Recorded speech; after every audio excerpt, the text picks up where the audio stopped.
Greetings, Watford fans, and welcome. I'm Omar Moore, and this is the Orns Friday focus for Watford versus Liverpool, which takes place tomorrow at Vicarage Road at lunchtime. 12:30 p.m. is the kickoff time for the game, as Watford will be on the field for the first time since the exit of Cisco Munoz.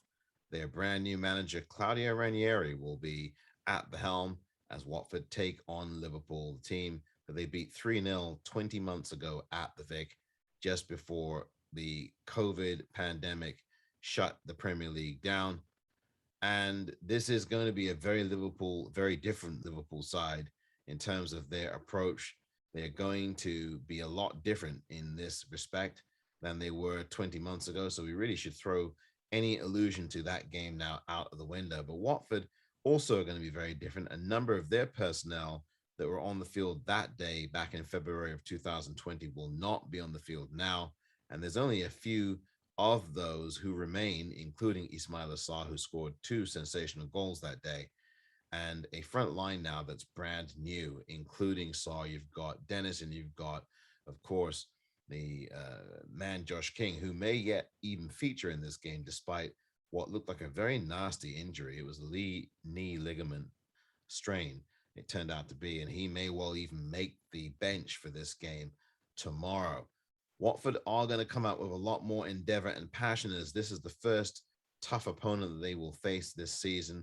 And this is now going to be a run of games where things are going to get really hot and heavy for Watford as they take on some very big obstacles in the Premier League coming up. And Liverpool certainly are one of those, a juggernaut who look very, very good this season, even though I don't think they've played their best football yet. I think they've still got another gear to go to, Liverpool. And yet they are in second place on 15 points. Watford are in 15th place on 7 points. And I always say this about my team and about yours, that we will find out what this team is about when we get to game 8, 9, and 10. Well, it's going to be a little bit longer than that now, although this is game number 8 that's going to be played for Watford tomorrow at Vicarage Road. And we're going to find out a bit about them under Ranieri, but then we're going to still have a few more games after that to get a real read on how this team performs. What kind of identity will this team have under Ranieri? That's a big question. What's the formation going to be like? How many changes, if any, will there be? I'm sure there's going to be some changes in this lineup, in the starting lineup for tomorrow's game. All eyes on that. Also, how are Watford going to be set up to deal with counterattacks? Liverpool are a very rapid counterattacking team. They've got a lot of pace. And of course, they've got Mohamed Salah, who loves to score against Watford. He does so almost every time. That is another question. How are Watford going to be dealing with people like Salah, dealing with people like Mane, dealing with people like, of course, Diego Jota, who has become now the starting striker over Firmino in a lot of these games? It remains to be seen. We'll find out, though, very, very soon how Watford fare. But I can tell you, Watford are going to give an effort here. Watford are going to turn up. They're not going to be like they were against Leeds. And they're going to show the new manager that they belong, not just in the Premier League, but that they belong in the starting lineup. I don't think you're going to see any question about that. They're going to give an effort here, and they're going to be up for this game tomorrow against Liverpool. There's no question about it. They've got a lot to prove to Ranieri in terms of who is worthy among them to be in the starting lineup. And you expect that you will see a lot of endeavor and heart and passion in the game tomorrow from Watford. From Liverpool, you will also see a lot of that.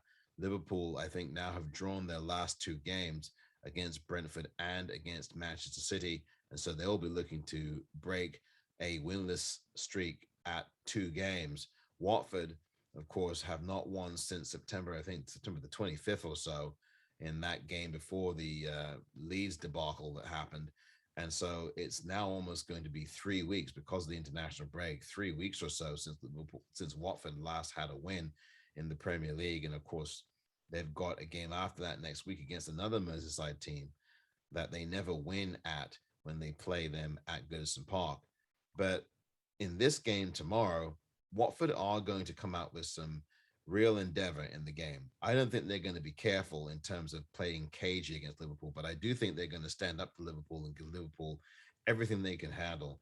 Although I do think ultimately Liverpool are going to come away with the 3 points here at Vicarage Road. I would love to be wrong about that. Of course, the Liverpool last time Watford had a manager, had a brand new manager, it was Nigel Pearson. In terms of during a season when they got rid of a manager, Nigel Pearson was the man that came in, and it was Liverpool who were the opponent.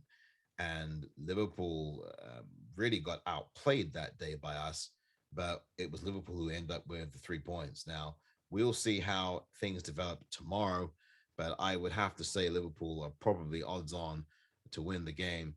For Watford, the key for me is effort. What kind of effort are they going to show? What's their performance going to be like? I think for me, this is the kind of game where you're looking more at Watford's performance and how they line up and how they stack up and how they conduct themselves on the field during this game rather than the result. Strangely enough, of course, we all would love to see Watford beat Liverpool tomorrow, but I'm going to be looking first and foremost at the performance coming off that horrible showing at Leeds, which was an absolute abysmal showing 2 weeks ago. How have Watford progressed from there? They've sacked a manager. They've had 2 weeks off. That they've had 2 weeks of preparation under Ranieri. How is that going to pay off in this game against Liverpool tomorrow? We shall find out